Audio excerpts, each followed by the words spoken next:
मेरे पीछे अडयाला जेल मौजूद है। पाकिस्तान की सियासत में अडयाला जेल हमेशा गूंजती रही है। यहाँ पर 26 सितंबर 2023 को इमरान खान कैद हुए हैं। उन्हें अटक जेल से अडयाला जेल मुंतकिल किया गया था। ये पाकिस्तान के कोई पहले साबिक वज़ीर आज़म नहीं है। इससे पहले 4 वज़ीर आज़म इसी जेल में कैद रह चुके हैं। पाकिस्तान मुस्लिम लीग नून के कायद मियाँ मोहम्मद नवाज शरीफ हों, पाकिस्तान पीपल्स पार्टी के यूसुफ रज़ा गिलानी हों या पाकिस्तान मुस्लिम लीग नून के सदर शहबाज शरीफ हों, वो सब यहाँ पर कैद रहे हैं। शाहिद खाकान अब्बासी साहब ने भी कुछ अर्सा यहाँ पर गुजारा है। पिछले 5 माह से यहाँ पर कैद रहने वाले कैदी नंबर 804 के नंबर से मशहूर होने वाले बानी कायद जो हैं, वो क्या सोच रहे हैं। इस वक्त पाकिस्तान तहरीक इंसाफ जो है वो क्या करने जा रही है। और जो ये बार बार कहा जाता है कि इसी अडयाला जेल के बाहर कुछ अहम लोग आते हैं, कुछ अहम गाड़ियाँ आती हैं, कुछ डील की ऑफ़र की जाती है, क्या बानी चेयरमैन पीटीआई बाहर आएंगे या नहीं आएंगी, उनकी रिहाई कब तक मुमकिन होगी, और इलेक्शन से जुड़े बहुत से सवालात जिनके जो आपके ज़हनों में गूंजते हैं, उनके क्या जवाब हो सकते हैं। आज अडयाला से जुड़े इस कैदी के नाम ये प्रोग्राम, कि जिससे हम ये इन्फॉर्मेशन दे सकें कि वो क्या सोच रहे हैं और उनकी पार्टी क्या सोच रही है और आगे सियासत क्या रुख अपनाने जा रही है। बिस्मिल्लाहिर्रहमानिर्रहीम। पाकिस्तान तहरीक इंसाफ के चेयरमैन बैरिस्टर गौहर साहब हमारे साथ मौजूद हैं। पाकिस्तान तहरीक इंसाफ क्या सोच रही है और ख़ास तौर पर इलेक्शन के हवाले से जो इनके तहफ़्फ़ुज़ात हैं, इन पे इनका क्या लायामल होगा, आज उन्हीं से गुफ्तगू करते हैं। बैरिस्टर साहब, आपका बहुत शुक्रिया, आपने वक्त दिया। थैंक यू जी। क्या सोच रहे हैं, हालात वही होंगे 2018 में खान साहब आए थे वज़ीर आज़म बन के और बाद में मौलाना आए थे आज़ादी मार्च लेके, तो आप नहीं, अब आप प्लान कर रहे हैं दोनों मिलके मार्च करेंगे कोई?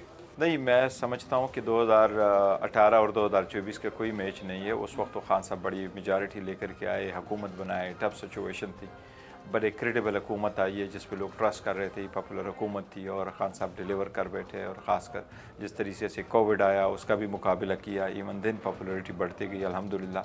2024 का तो बिल्कुल मैच नहीं है, ये तो एक स्टोलन मैंडेट है। इस वक्त जो लोग कह रहे हैं कि हमें कुर्सियां दे दो, तो वो तो सिर्फ कुर्सी के बंदर बांट में मसरूफ़ है। उनके पास तो कोई अवामी मैंडेट नहीं, कोई पॉपुलरिटी नहीं है। ये तो आवाम के रिजेक्ट करदा लोग हैं। तो ऐसे सरकमस्टांसेस में न कोई ये प्रॉपर डिसीजन ले सके, न कोई इकानमी को आगे बढ़ा सकेंगे। और हमारी तो सबसे कोशिश पहली ये होगी कि हमारा मैंडेट ही हमें मिले। तो आप यानी करेंगे क्या, पार्लियामेंट में जंग लड़ेंगे, oh yes of course, as far as क्या हमारा जहाँ तक हमारे रोल का ताल्लुक है, तो हम अनाउंस कर चुके थे। पहले दिन से हमने अनाउंस कर लिया था कि अगर हमारी मेजॉरिटी आई तो हम हुकूमत बनाएंगे। और हमारी स्ट्रगल यही थी, हमारी इस्तेदाद थी इलेक्शन कमीशन से, इवन सुप्रीम कोर्ट से, क्योंकि ये सुप्रीम कोर्ट का फैसला था कि जो RO और डिस्ट्रिक्ट रिटर्निंग अफसरान साहिबान और रिटर्निंग अफसरान साहिबान ये एग्जेक्टिव से सुप्रीम कोर्ट ने अप्रूव करवाए थे। Otherwise Pakistan Tehreek Insaf petition file कर चुकी थी कि RO और DRO जो है वो जुडिशरी से हो, ताकि उन पर प्रेशर ना लाए। तो हमारी तो पहली कोशिश यही थी कि हमारा मैंडेट हमें मिले।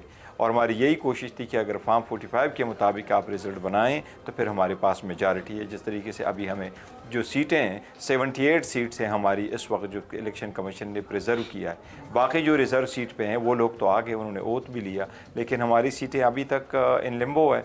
तो इसलिए अगर हमें ये मिलते तो हम हुकूमत बनाते।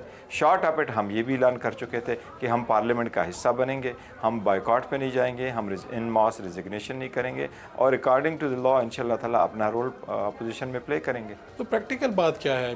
आप तो कहते हैं कि मैं वफाक में भी हुकूमत बनाएंगे, पंजाब में भी बनाएंगे, KP में बनाएंगे, ऐसा हुआ तो नहीं? पंजाब में हुकूमत जब बन रही थी, जब वज़ारत आला का इंतखाब हो रहा था, तो आप लोग असम्बली से बाहर चले गए?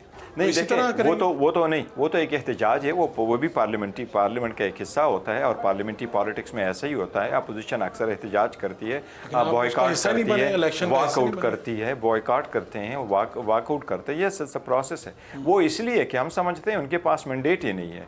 और मैंडेट यही है। आप वज़ीर आला पंजाब मरीम नवाज को वज़ीर आला पंजाब नहीं मानते? एब्सोल्युटली ना, एब्सोल्युटली ना। कल को तो आप कहेंगे कि हम वज़ीर आज़म शहबाज शरीफ को भी नहीं मानते। नहीं, एब्सोल्युटली क्यों मानेंगे?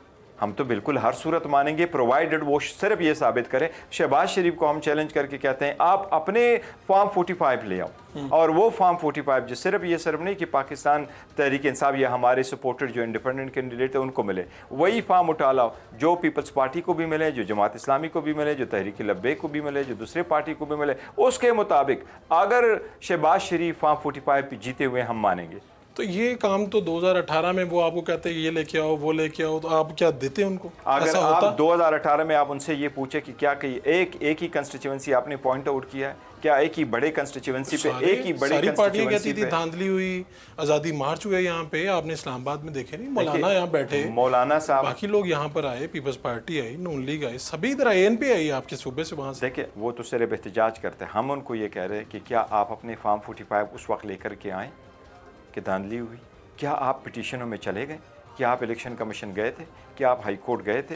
क्या आपके पास कोई रिजर्वेशन ऑब्जर्वेशन आई थी? क्या आपने कॉन्फ्रेंस करके लोगों को अपना एविडेंस दिखाया है? मौलाना फजलुर्रहमान साहब आज भी कह रहे हैं कि PK में भी धांधली हुई, लेकिन उसको बताएं ना, आप लेके आ जाए, एक फॉर्म तो उठा लें, एक कंस्टिट्यूएंसी तो उठाएं, एक पोलिंग स्टेशन तो दिखाएं। तो यानी आप मौलाना के इस स्टांस से तो इतफाक करते हैं कि पाकिस्तान में धांधली हुई, लेकिन KP में धांधली हुई से इत्तेफाक नहीं मौलाना करते। साहब को हम ये दावत देते हैं कि आप हाँ, जो धांधली हुई है, जिस तरीके से इलेक्शन के बाद डिले करके लोगों को हरवाया गया, उस पर हमारा साथ दे, लेकिन ये नहीं है कि मौलाना को हरवाया गया।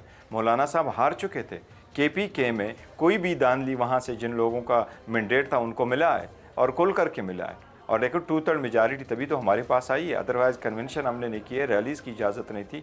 लोगों के जब इकट्ठे होने की हमारे हम वो लगाते थे, बैनर लगाते थे, वो बैनर लगाने की इजाज़त नहीं थी। इवन कन्वेंशन मैं एज ए चेयरमैन गया हूँ, मुझे भी ओपनली कन्वेंशन की इजाज़त नहीं थी। जिस जगह मैं चूज़ करता था वहाँ मुझे इजाज़त नहीं मिलती। अदरवाइज़ मैं एडमिनिस्ट्रेशन का बड़ा थैंकफुल हूँ कि उन्होंने कोऑपरेट किया, कंपेरेटिवली बेटर कोऑपरेट किया, बट वो जगह मुझे कभी नहीं मिली जहाँ हम कन्वेंशन करना चाह रहे थे, जहाँ हम जलसा करना चाह रहे थे। तो आप दोबारा मार्च में हो जाएंगे inter party election? Intra parties election हमारे तवे हो चुके हैं, शेड्यूल हमने दिया मेरा है। एक सवाल ले लें इस पर। सवाल ये है कि आपने एक मरतबा इलेक्शन करवाया, दूसरी मरतबा करवाया, आप तीसरी मरतबा करवा रहे हैं, आपके 2 मरतबा रिजेक्ट हुए हैं इलेक्शन, तीसरी मरतबा क्या मुख्तलिफ है जो एक्सेप्ट होंगे? यानी आपको क्या वो कह रहे हैं कि भाई इस तरह करवाओ इलेक्शन, फिर आओ हमारे पास? अब हमारे जो पहले इलेक्शन हुए थे, जो 2 मरतबा के, वो 8 जून 2022 को हुए थे, जो खान साहब ने ख़ुद अपने निगरानी में करवाए थे, और दुनिया के सारे न्यूज़पेपर ने लिखा था कि इलेक्शन हो चुके हैं। और सुप्रीम कोर्ट में हाई कोर्ट जो कमीशन है, कमीशन ने उस पर डिसीजन दिया था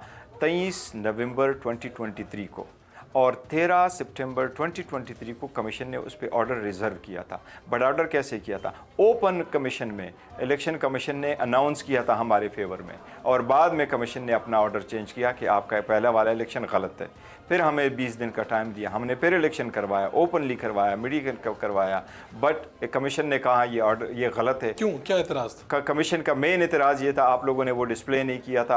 आपको बताऊं, डिस्प्ले हर जगह किया हुआ था, लेकिन वो एक ऐसा स्टेज था कि इवन 31 जनवरी को इस दफ्तर में हमने जनरल बॉडी मीटिंग कॉल की थी, जिसमें इस्लामाबाद के लोग आ रहे थे, लेकिन पीछे पुलिस की नफरी आ गई और ये सील हो गया था ये दफ्तर जहां मैं आज बैठा हूं। तो अब ये इस मरतबा हमने सुप्रीम कोर्ट ने जो डायरेक्शन दी, इसके मुताबिक मिलियंस रुपए खर्च करके हमने सारी न्यूज़पेपरों में, अखबार में एडवर्टिजमेंट किया, हमने वो नोटिस दे दिए, हमने शेड्यूल अनाउंस किया, इंग्लिश में भी उर्दू में भी। उसके मुताबिक सारे जगहों पे पेशावर, लाहौर, कराची, कोयटा और इस्लामाबाद सारे नॉमिनेशन फॉर्म्स आ गए। जिन लोगों ने सबमिट करना था, अभी हमारे पास 6 पैनल आ गए, बलूचिस्तान के लिए 3 पैनल आ गए, लाहौर के लिए 2 पैनल आ गए, सिंध के लिए 1 पैनल आया, KPK के लिए, सेक्रेटरी जनरल के लिए कोई पैनल आने, और इवन चेयरमैन के ख़िलाफ़ 2 पैनल और आए हैं।